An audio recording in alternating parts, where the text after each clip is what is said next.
speaking of posting and commenting, I think that there's something really valuable to unpack there. A lot of people feel like they don't want to post or comment because they don't have expertise. They don't have a background that say, oh, like I know a lot about this, I can't post about it.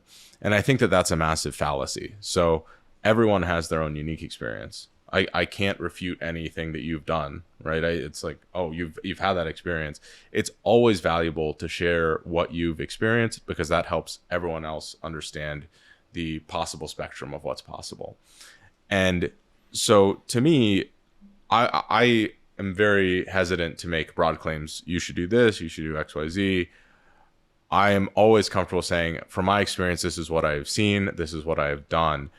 And people inherently get value from that. Whether you're the top expert or whether you're a beginner and you're struggling with it, someone can see your experience and at least bounce an idea off of that or say, does that validate what I'm saying? How does this change my perspective from where I'm coming from?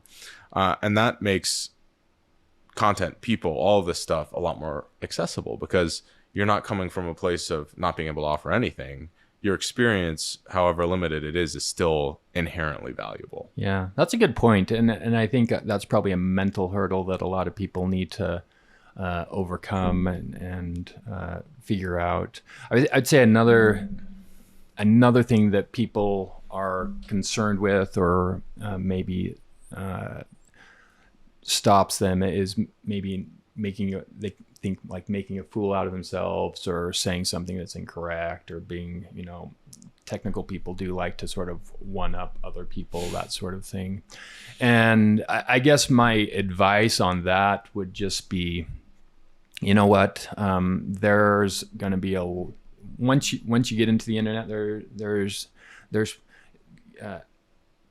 you can call it a bell curve or whatever of people, and you're not going to make everyone happy. Not everyone is going to be your friend, right? And so you just have to live with the reality that like there are people who are haters and who won't like you, and you could do whatever you want, and they're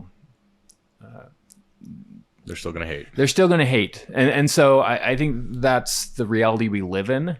And I think you do have to be aware of that, as kind of sad as it is or whatnot. But like, a lot of people, like for book authors, they say, don't read your reviews, right? I mean, if you go out to your reviews, my reviews are generally good, but then you'll find reviews are like, I don't like whatever, right? And it's like, there's nothing I could do to change that. So